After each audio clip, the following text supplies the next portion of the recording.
कल मैंने एक वीडियो शेयर की थी जिसमें मैंने मोटिवेशनल स्पीकर कासिम अली शाह के खिलाफ टिकटॉक और ट्विटर पर चढ़ने वाले ट्रेंड्स पर भुतली लोगों के व्यूज शेयर किए थे। अगर किसी ने अभी तक वो वीडियो नहीं देखी तो वो मेरे चैनल पर जाकर इसे देख सकता है। मैंने इस वीडियो पर अपना व्यू पॉइंट लोगों से शेयर नहीं किया था, तो आज इसी को डिस्कस करूंगी। किसी इंसान की पोजीशन माशरे में जितनी बड़ी हो या अल्लाह ने इसे एक बड़े ओहदे से नवाजा हो तो लोगों की तवक्कुआत भी इससे ज्यादा होती हैं। कासिम अली शाह साहब जो कि एक उस्ताद भी हैं, ये मुख्तलिफ अदारों में लीडरशिप पे लोगों को लेक्चर भी देते हैं और इनके YouTube channel Qasim Ali Shah foundation पर नौजवानों के लिए तकरीबन रोज ही कोई न कोई मोटिवेशनल बयान भी पब्लिश होता है। कभी तो ये नौजवानों को कारोबार शुरू करने के, कभी इस कारोबार को मल्टी मिलियनियर एम्पायर में तब्दील करने के नुस्खे बता रहे होते हैं, तो कभी लेक्चर देते पाए जाते हैं कि खुद को कॉन्फिडेंट कैसे बनाए। हालांकि आज तक अपना करोड़ों का कारोबार तो ये खुद भी खड़ा न कर पाए, जबकि इनके लेक्चर सुनकर हर एक को यही लगता है कि हर दूसरा बंदा बिल गेट्स बन सकता है और एप्पल जैसी कॉर्पोरेशन का मालिक बन सकता है। दूसरों को कारोबार के नुस्खे बताकर खुद करोड़ों रुपया सिर्फ ये नुस्खे बताकर ही कमाया है। आज तक इन्होंने अपनी तारीफें अपने मुंह से ही की हैं। ये इनकी जिंदगी का पहला मौका था कि जब किसी बड़ी सियासी शख्सियत का इन्हें इंटरव्यू करने का मौका मिला। वो खुद अपने इंटरव्यू में बताते हैं, जो कि उन्होंने हारिस भट्टी को इनके यूट्यूब चैनल मेरा पाकिस्तान में दिया, कि खान साहब का इंटरव्यू करने के लिए इन्हें बहुत सी सिफारिशें डलवाना पड़ी, तब कहीं जाके इन्हें इंटरव्यू करने का मौका मिला। तो सबसे पहले बात करूंगी इनकी बॉडी लैंग्वेज पे, जो कि लोगों को वो शख्सियत पर तकरीबन 1000 से ज्यादा कहानियां सुना चुके हैं। तो जाहिर है लोगों ने अब इनका कॉन्फिडेंस लेवल तो परखना ही था, जिसमें मेरे ख्याल में कासिम अली शाह साहब 100 में से बमुश्किल 15 नंबर ही ले पाए हैं। वो न जाने क्यों हद से ज्यादा कंफ्यूज थे और बेहद घबराए हुए, बगैर वजह के वो कभी कपड़े ठीक करते, कभी टांगे खोलते, कभी बंद करते, कभी बिला जरूरत के टिश्यू पेपर लेते और इसे अपनी जेब में रख लेते। वो इतने बड़े सोफे पर बिल्कुल एक नुक्कड़ से लगे बैठे रहे, बिल्कुल ऐसे जैसे एक 5-6 साल का बच्चा माँ बाप के बगैर किसी के घर चला जाए और फिर सहम के एक कोने में बैठा रहे। वैसे तो कंफ्यूज होना एक नेचुरल फीलिंग है। अगर कंफ्यूज होने वाला कासिम अली शाह ना होता, जिसने कंफ्यूजन दूर करने पे किताबें लिखी हो, तो शायद लोग भी इतना महसूस नहीं करते। या यूँ समझ लीजिए कि जैसे मैं हमेशा छोटे कपड़े पहनने वाली खवातीन पर तनकीद करती हूँ, अगर लोग कभी मुझे नामुनासिब लिबास में देख लें तो वो मेरा क्या हाल करेंगे। यानी कि दूसरों को नसीहत और खुद मियां फसीहत। नंबर 2, फॉरगिव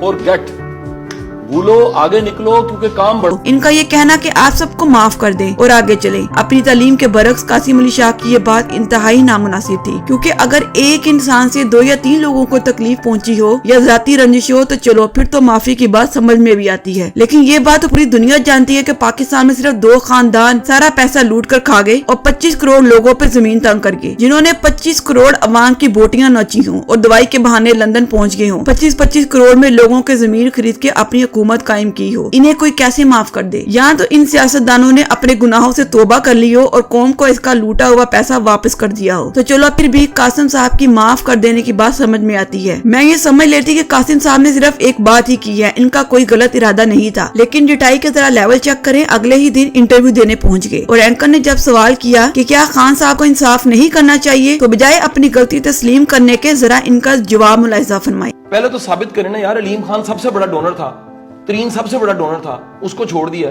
क्यों छोड़ा? ये कौन सा इंसाफ है? कासिम अली शाह साहब, छोटी सी बात आपको समझ में नहीं आई। लोगों को चले हैं आप एम्पायर खड़ा करने के मशवरे देने, आपकी याददाश्त ताजा करती जाऊं। जहांगीर तरीन साहब चीनी की मसनूई किल्लत पैदा करने के स्कैंडल में सरे फहरिस्त थे। उन्होंने चीनी अपने गोदामों में स्टोर करके मसनूई तौर पे पाकिस्तान को अपाहिज करने की नाकाम कोशिश की थी। और अलीम खान साहब कई हजार एकड़ जमीन गैर सरकारी तौर पे अपने नाम मुंतकिल करवाना चाह रहे थे। हाँ, इमरान खान साहब का ये कसूर जरूर था कि उन्होंने जहांगीर तरीन और अलीम खान जैसे कारोबारी लोगों को अपनी पार्टी में शामिल किया। तहरीक इंसाफ का शुरुआती दिनों में इन्होंने डोनेशन की सूरत में पैसा पानी की तरह बहाया, लेकिन हुकूमत में आने के बाद इन दोनों ने अपना लगाया हुआ सारा पैसा हुकूमत से सब्सिडी लेकर पूरा कर लिया। इमरान खान साहब ने इनके खिलाफ एक्शन लेने में बहुत ताखीर कर दी, लेकिन चलो एक देर आए दुरुस्त आए, कम से कम एक्शन लिया तो सही। कासिम अली शाह साहब, अगर इमरान खान ने अलीम खान और जहांगीर तरीन को पार्टी से निकाल के अपनी गलती सुधारने की कोशिश की तो आपके पेट में मरोड़ उठ रहे हैं। अगर आप अपनी बात पे सच्चे थे तो ये सवाल किसी दूसरे एंकर से करने की बजाय आपको डायरेक्ट इमरान खान से पूछना चाहिए था, ताकि हमें भी यकीन आता कि आप एक सच्चे और निडर इंसान हैं। लेकिन इमरान खान के सामने तो टिकट के लालच में आपके मुंह से कोई ढंग का सवाल ही नहीं निकला। दूसरों के सामने मुंह फाड़ कर बयानबाजी कर रहे हैं। कहाँ गए आपके वो लेक्चर? लगता है आप अपने बयान कभी खुद नहीं सुनते। और नंबर 3, पार्टी टिकट मांगना। मेरे ख्याल में ये कोई गलत बात नहीं है, लेकिन आपके कहने का अंदाज दुरुस्त नहीं था। एक इंटरव्यू में 6-7 बार टिकट मांगना, फिर ये कहना कि यकीन दिलानी करवाएं, ये ठीक नहीं था। बाद में वो इंटरव्यू जो आपने दिया, आपने ये कहा, जी मैं असल में सच्ची बात है, डिमांड मेरी कल भी एक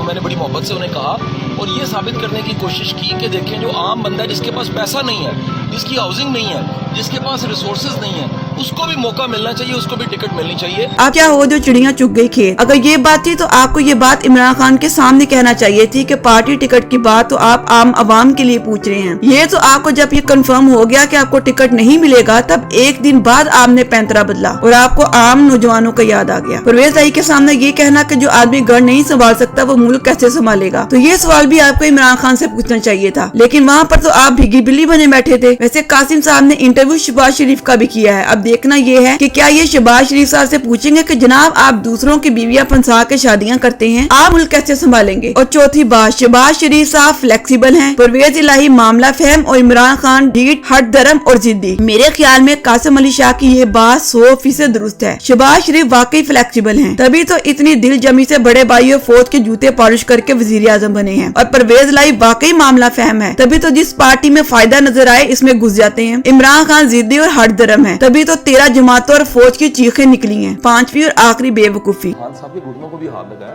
वो उस्ताद है जी, मैं कहता हूँ मुर्शिद है उनके, वो लीडर है, हमारे लीडर है। इमरान खान मेरे पीरो मुर्शद है। कासिम साहब आप पहले फैसला कर लें कि वो जिद्दी हैं, हट धर्म है, अपना घर नहीं संभाल सकते, मुल्क कैसे चलाएंगे, अपनी पार्टी के अंदर इंसाफ नहीं करते, अब वो आपके पीरो मुर्शद बन गए। अगर आप अपनी बात में सच्चे थे तो फिर आपको इस किस्म की क्लैरिफिकेशन देने की जरूरत नहीं थी। आप सियासत में आना चाहते थे तो ये ब्लंडर करने की जरूरत नहीं थी। आपका एक शफाफ इमेज था और लाखों की फैन फॉलोइंग, आप सियासत में आ ही जाते। मैं जाती तौर पर समझती हूँ कि आप जैसे पढ़े लिखे लोगों को सियासत में आना चाहिए, लेकिन 2 दिनों में आपके 10 इंटरव्यू देख के और इंटरव्यूज में आपने बार बार जो अपने बयान बदले हैं, मैं सोच रही हूँ कि आर्मी और मौजूदा सियासतदानों में क्या फर्क है। मेरा आपको ये मशवरा है कि जो मोटिवेशन के लेक्चर आप हमें देते रहे हैं वो सब एक बार खुद भी सुन लें, शायद आपको अपनी गलती का अंदाजा हो जाए। आज के लिए इतना ही, अल्लाह हाफिज।